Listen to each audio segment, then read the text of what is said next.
Catherine Bernardo, hindi na itago ang kilig sa ginawa ni Alden Richards.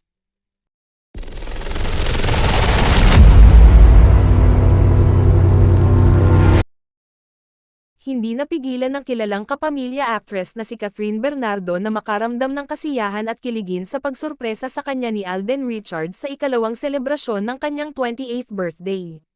Nitong Martes, April 2, nagkaroon muli ng isang simple at masayang dinner birthday celebration ang aktres na si Catherine Bernardo na hinanda ng kanyang mga kaibigan bilang surprise sa kanyang nagdaang kaarawan noong March 26, 2024. Kumakalat ngayon ang ilang mga video na kuha mula sa nasabing selebrasyon na unang ibinahagi ng kaibigan ni Catherine Bernardo sa Instagram.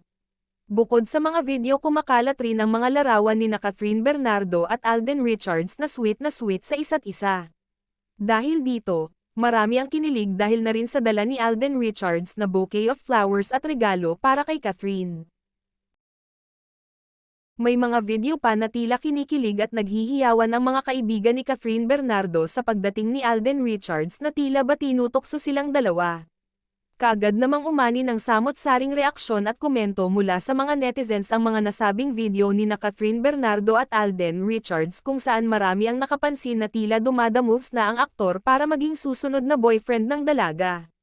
Marami naman sa kanilang mga tagahanga ang nasiyahan kung sakali mang magkahulugan ang dalawa dahil kilala naman umanong mabait ang aktor at nababagay ito kay Catherine Bernardo. Sa kabilang banda, marami naman ang nagsasabi na mas makakabuti umano ngayon kay Catherine Bernardo ang pagiging single at enjoyin na muna niya ang kanyang single era. May mga bumabatikos naman kay Alden Richards dahil paasa umano ito at manggagamit kagaya na lamang umano sa ginawa nito noon kay Maine Mendoza na sinakian lamang umano ng aktor ang kanilang kasikatan at nagiging mabait lamang kapag nakaharap sa kamera.